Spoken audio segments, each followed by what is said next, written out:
Eiginlega til hamingju með sigurinn, bara annar heimasigur hjá okkur og þú með aðra þrefalda tvennu. Hver er fyrstu viðbrögð þetta leik? Bara geggjuð tilfinning með alltaf, það þarf að sigra 3 og nú eru konið 2. Þannig að maður er alveg geggjuð ánægður en maður bara svona, núna getur ekki beðið eftir 50 deginum. Þú tók svona nettan Lebron eiginlega á þetta í fjórðasæði á 1 eða 2 playum og svo bara slakaðir á við bara miðlínu á meðan að þú lést Þóru Kristín til að bara sækja þetta víti. Getur þú talað eins bara tröstið sem þú berð til leikmannana í liðinu? Já, ég meina, við erum búin að spila svona í alla vetur. Ég treysti stelpunum til að taka skotið alveg jafn mikið og ég og mér finnst bara jafn skemmtilegt að búa til skotið sem það er eins og að búa til fyrir sjálfa mig.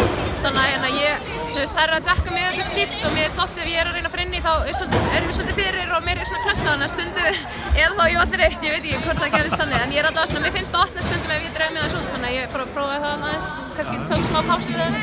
Já, það er alltaf að kýla sig aðeins á milli en þarna 14 þristar hjá þínum stelpum í leiknum, það er ansi vel yfir meðaltalinu hjá þér.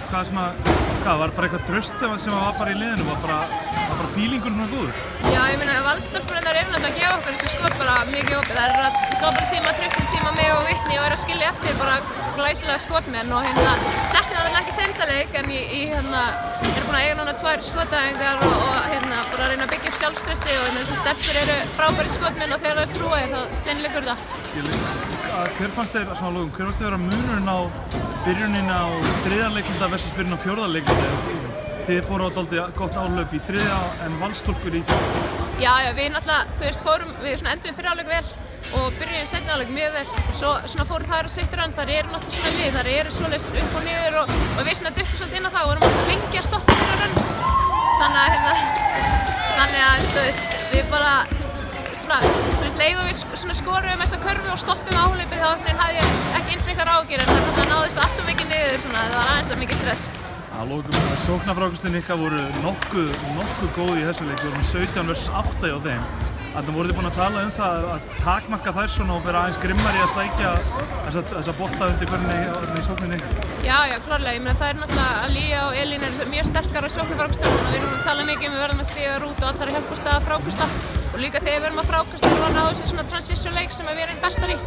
Þannig að auðvitað erum við búin að tala það, já. Þið getur kannski ekki hittur jafnmörgum þristum í næsta leik, við sjáum bara til, en hvernig ætlið þið þá að vinna fyrsta útisigurinn í þessari seríu og þá bara vinna Íslandsmeistaratitilinn?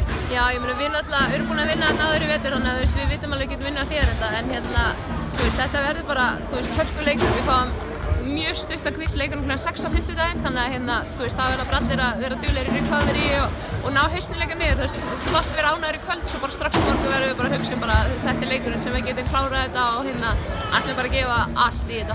Við sjáumst það bara í þeim leik. Yes, gerum það.